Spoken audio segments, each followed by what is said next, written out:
Hello everybody, it's Stinger Splash and I'm back with another video. This is a series that I'm going to start doing now. I did do it about 6 months ago, never put up the videos, now they're out of date, so I've just decided to redo them because they're probably a bit better now anyway, and my games collection is a bit larger. So this is the start of my retro games collection.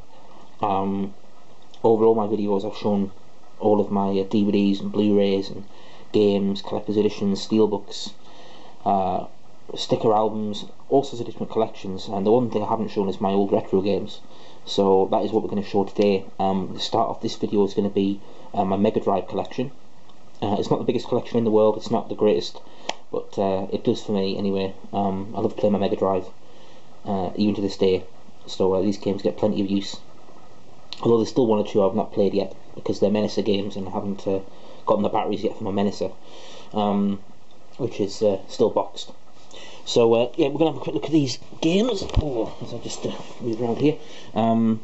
First up, I'll just go through the few cartridge only games, because of course with these retro games, a lot of the times the only way you can get a copy of the game is if it's just the cartridge. It's just the way it is. You wouldn't get this in 15-20 years, where the only way, the only PlayStation 3 games you can get is disc only, because they'd be completely knackered. But these do stand the test of time. So we have Sonic & Knuckles with a Game Genie attached, so you can always pop that in and then pop another game on top to make it super ridiculous. We'll go through these few cartridges then. We have Sega Genesis game, Crackdown. The great thing about these games, of course, is that they all work in a Megadrive, even though they're Genesis titles. Don't think I've played this one yet. We have Fantasia, which I bought last year for $150, because I thought, oh, that'll be a fun game to play. But it's truly terrible, really bad. We have Road Rash, which I love. Always liked it as a kid, but I was never very good at it. But now I'm a lot better now as I've gotten older. We have Vector Man, which if you've ever got one of the Mega Drive collections, it's always on there. It's a fun game. As is Decap Attack, Chuck D Head. Very much like Psycho Fox if you played that on the Master System. We have Mortal Kombat 2, cartridge only. I've got Mortal Kombat box, which you'll see later. Classic fighting game there. We have Atomic Runner, which I've only ever played once. Not a bad little game, but nothing truly amazing. Most people won't have heard it, I don't think. Next up we have Mega Bomb Man, really awesome game. Not easy to find. A lot of these games now aren't easy to find. You'd be surprised at some of the values actually of some of the games. We have Jurassic Park, Super Street Fighter 2, and Thunder Force 4. Always good to have a good shmup in there. And the last round of cartridges, we have Super WrestleMania. Always got to have at least one or two wrestling games from the past. This is an interesting pickup. This is Captain America and the Avengers, and this was going for good money, box store cartridge, when the Avengers movie was out last year. I picked this up for about $150, I think it was, at £2 from a local sort of retro games store. Well, they sold all sorts of junk, but this was like a diamond in the rough, so I was really happy to get this game. I would have liked it boxed, but there you go. Pugsy, which is a really good, cool early puzzle game. You've really got to, I mean at the start it's very easy, but as it goes on you've got to use your mind to navigate through the levels, and it can be very annoying when you get all the way to the end, you mess up and you've got to start the whole level over, and it can take half an hour, which is a little disappointing, but hey, challenging games, it used to exist. We have Sonic 3D Flicky's Island, which is pretty pants to be honest. We have Sonic Spinball, for which the Master System version, which I have, I'll just show briefly up there, the Sonic Spinball, is worth a lot of money, like £20, if complete, £30 maybe. So now we're going to move on to the boxed games. So the first one we have is Aladdin. A fantastic film, fantastic game to go with it. So colourful, one of the best I think animated games there was of that era. I do actually have a spare copy of this game if anyone's interested. I think I do. Yes. I actually ended up with 3 copies of this game somehow. I've already sold one, but I've got, I think I'm definitely sure I've got another one. Let me just double check. Is that Aladdin?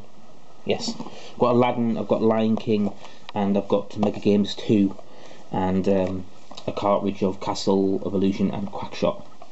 So if anyone wants some of those games, let me know.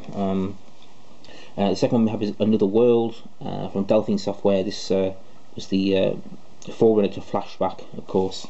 A very deep game, a lot of polygons, but a very different game for the time. I picked this up recently actually from a charity shop for 99p, which I thought was very good. At the end of the day, if you can pick up a Megadrive game or any retro game which is boxed in good condition, this is in very good condition, with a manual, and it's a quid. I mean, you're not going to find it on eBay for that, because the postage costs alone would set you back 152 quid. So it's always worth checking out your local charity shop for them. You'll see a few others actually with a 99p sticker on. Some very good deals indeed, including Flashback itself. Next one up we have is Battletoads. Really awesome game. I mean, I've never played this version, I've got to admit that. I only ever played the NES version. This doesn't have an instruction manual, unfortunately, but the NES game was just really tough as nails, and I don't expect that one to be any easier. The next one we have actually is a pretty rare one. It's Body Count. I got this in a bundle with the Menacer because it's a Menacer game, but you don't see many of these about actually. So I think it's probably worth quite a bit. Unfortunately, it doesn't have the instruction manual, but yeah, it's a Menacer game. Up next we have Bubsy 2. I always say Busby for some reason. Bubsy 2, Bubsy the Bobcat. Unfortunately, this box is in pretty bad shape, but it's not an easy game to find. Bubsy was a good game. I played that on the SNES, so I thought I'd pick up the second one for the Mega Drive. This is one of my favourites. I actually got this on my brother. He did a very good deal for me on this. I think I paid about 4 quid for it, because trust me, this is not cheap to find. The Classic Collection. Back when it was out, it was just a cheap budget title with 4 games, and nothing was ever really thought of it. But the fact that Gunstar Heroes, for me, is still one of the greatest video games of the 90s.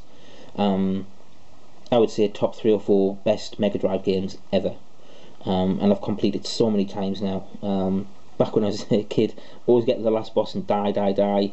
But you know, in recent years, I've played it on the PlayStation 3, the Wii, and the Xbox 360 on my own and with my brother, and completed it every time and fully enjoyed it every time as well, on all systems.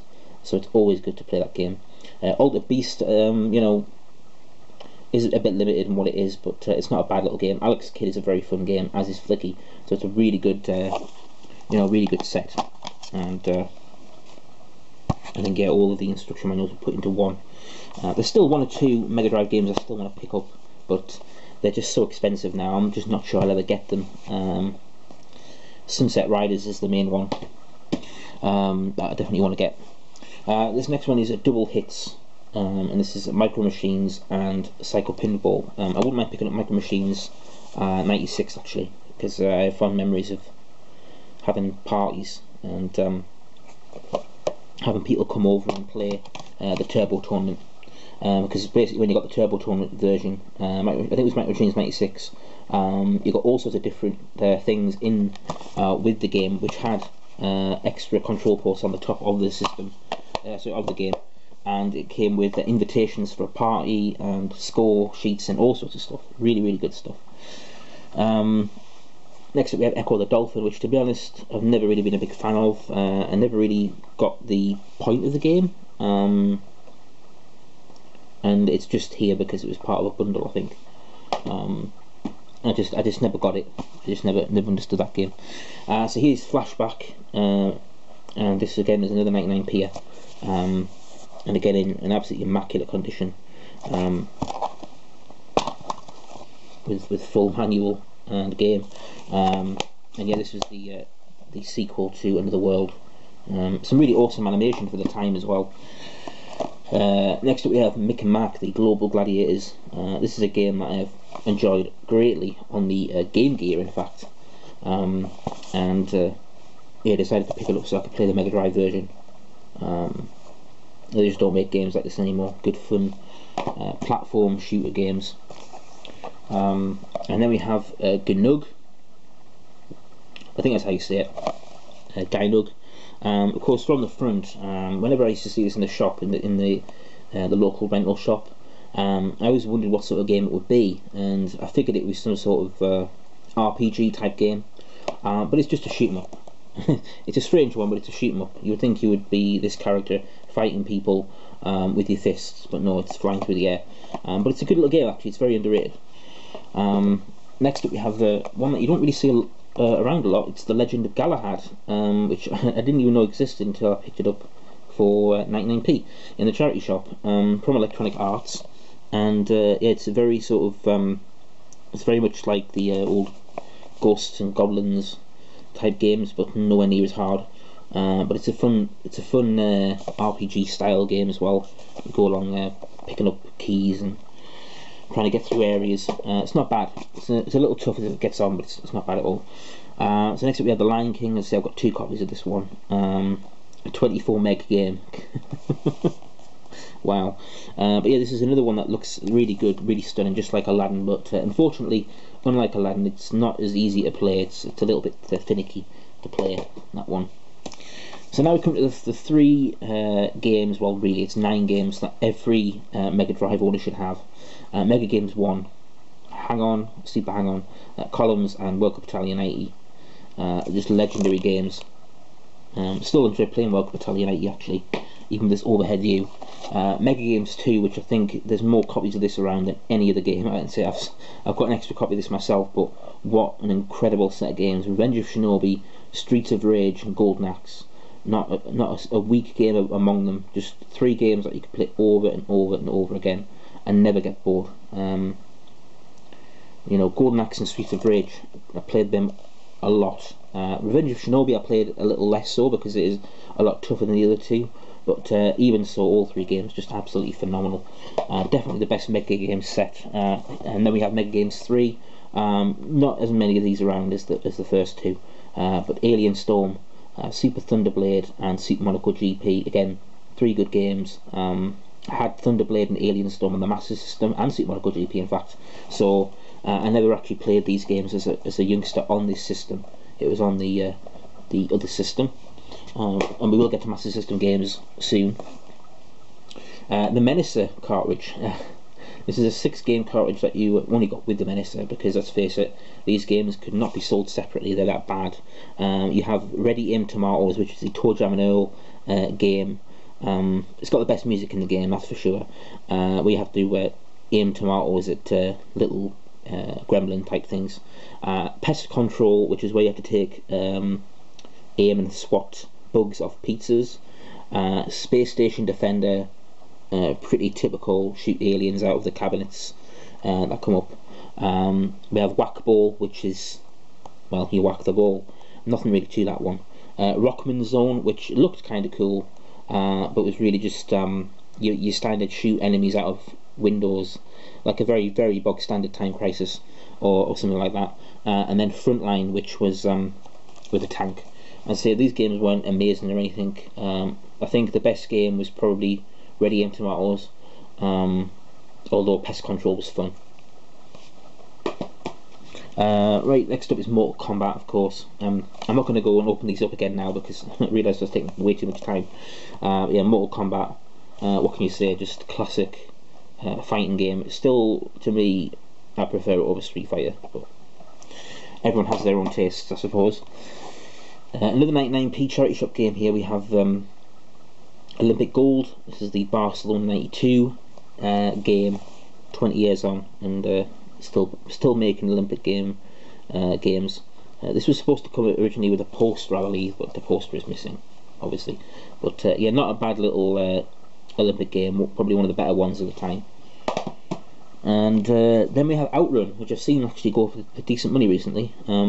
Not sure why my version doesn't have a manual, unfortunately, but still, Outrun is just one of the classic Mega Drive games, and will always be popular with people. And the music was pretty awesome as well, being able to pick your own radio station to listen to while you play the game. Here's one of the later Mega Drive games. It's Premier Manager. This is the first football manager game. Okay, so we're back. I had to delete some stuff off the memory card because I'd completely filled it up. So yes, this is Premier Manager.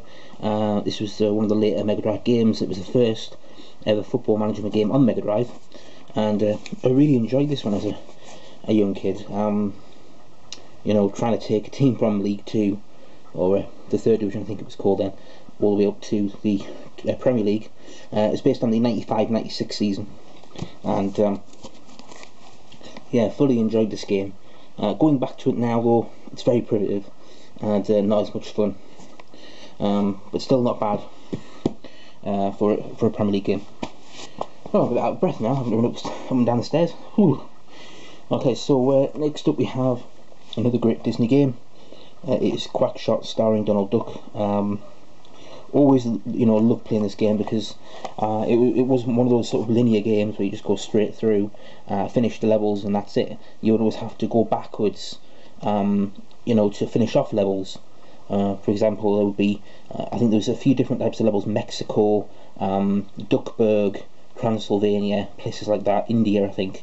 And I remember one bit where you'd go back to Transylvania, and you could only get past a certain door if you used the bubble gum, which you got in a different area.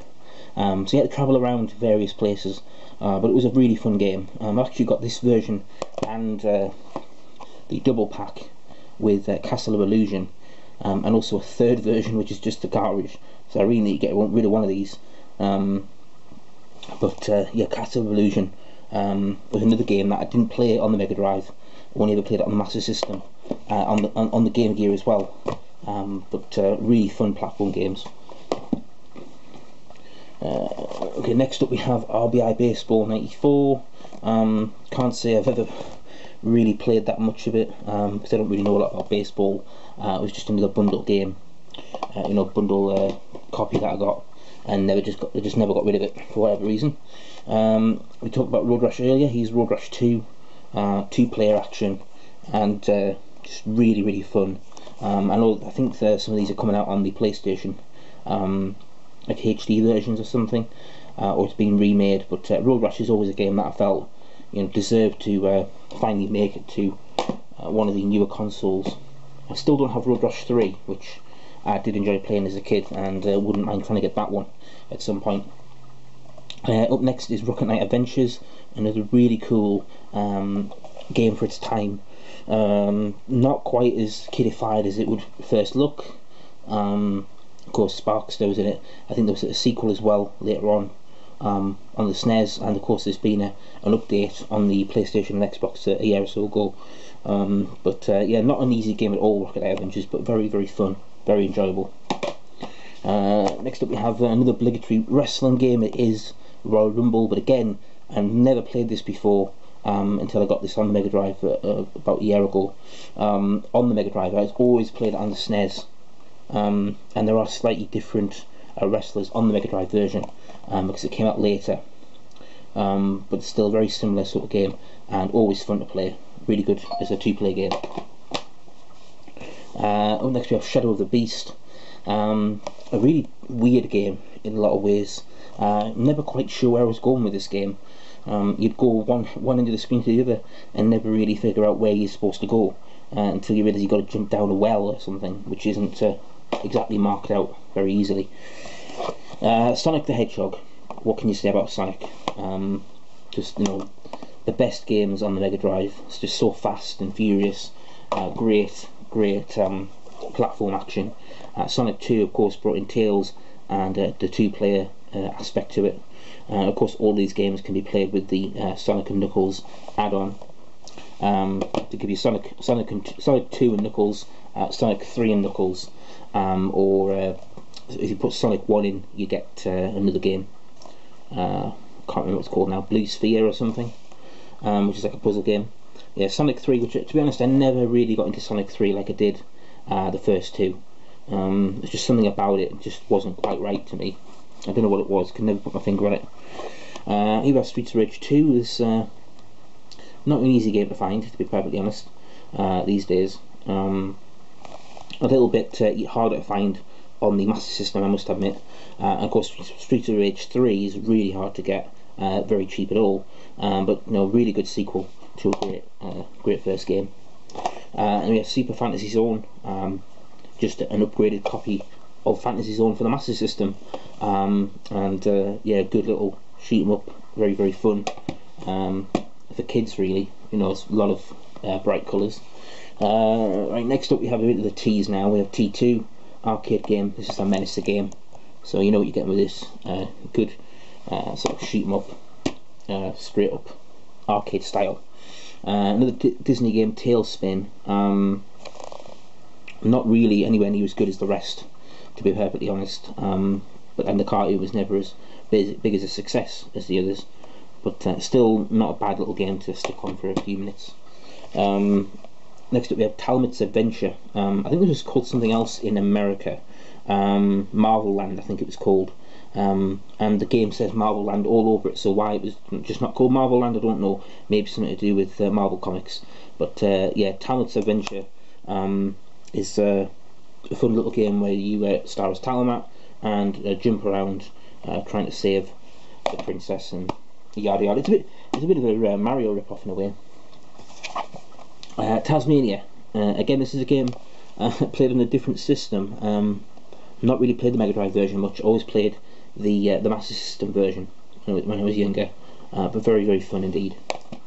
Can't go wrong with a bit of Taz. Next up we have Theme Park, which I have to say I don't know why I've got this. Again, I think it's just another bundle game. But this was a game that was far too slow paced for me.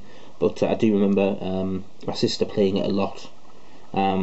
She really enjoyed playing Theme Park, setting up rides and concessions and things like that, but it's just too slow paced for me. Up next we have Tiny Toons Adventures Buster's Hidden Treasure, one of my favourite games for the Mega Drive. So when I got the Mega Drive back, this is one of the first games I wanted to make sure I got. A long game but a fun game, and very challenging. Try and find all the little extras, little hidden parts of each level is always good replay value. Next up we have Toe Jam and Earl Panic on Funkatron. This is the sequel to Toe Jam and Earl, and a lot different in gameplay as well. Much more side scrolling platform rather than going on a little mini map all the way around different places to smaller levels. So I always enjoyed the second one more. Next up we have Toy Story. This is a massive 32 meg game. You thought Lion King was good with 24, this is 32, and this really did push the boundaries of the Mega Drive. Really amazing graphics, and really fun game to play. Toy Story games very rarely steer you wrong. So we're on the last few now. Next is another 99p charity shop game, Virtual Racing, and when this came out it was a very big deal indeed, because they sort of talked about the 3D chip that was in it, or the SVP chip. That was in this game, but to be perfectly honest, it was a very blocky looking racing game, and didn't really, I think, do the Mega Drive any justice. I think it was a far better game to maybe be on the Saturn or the Sega CD. Next up then we have Wiz and Liz, the Frenetic Wabbit Rescue. This is another sort of similar sort of game to Marvel Land or Talmud's Adventure in a way, running around very fast, picking things up, getting out in time. Yeah, I always remember this, the cover always freaked me out a bit. There you go, as a kid. Okay, so last two. First up, World of Illusion. Another beautiful looking game, really plays well, looks stunning, sounds stunning, proper Disney here, and it's a game I think most kids played, and it's still fun to go back and play, or just look at while someone else plays. And our final game is one of the best covers I think, is X-Men. Just love this cover, it's so awesome. And yeah, again, very popular this game right now, as are all the Marvel games and X-Men games. It's a very good action game for the Mega Drive, and a good way to end things on for this video. So yeah, that's my Mega Drive collection. I'll be back soon with a Master System roundup and Game Gear, and then I can go on to the other systems, the Sega Saturn, the Dreamcast, the NES, the SNES, the N64, Game Boy Advance, you know, you name it. And then of course there's PlayStation 1, PlayStation 2, Xbox, GameCube, and then DS, 3DS, Wii, so on and so forth, PlayStation 3, Xbox 360. The only ones I don't have a Wii U because I don't think it's going to last, and I don't have a Mega CD because I can't afford one, it's too expensive. With my Steelbook hobby, I can't afford to get a Mega CD, which is pretty crazy because it's not even a good system, but it would be nice to fill that gap. And I don't have an original Game Boy, but that could change pretty easily if I really wanted an original Game Boy. But yeah, anything else that's been released, I've got it somewhere, somehow. Anyway, this will do this video. Thanks again for watching, and I hope you'll enjoy the future retro video games videos that I do. And if you have any comments about Mega Drive games that you enjoyed, put them in the comments, and you know, I'll reply to every comment that's aimed at me, as long as it's nice. And you know, we can talk about the games that you enjoy, and maybe there's some that I've forgotten about that I really liked as well. But as I say, Sunset Riders, Road Rash 3 are the two main games that I want to pick up for the Mega Drive at the moment. So yeah, thanks again for watching. I'll see you again soon. Take care for now.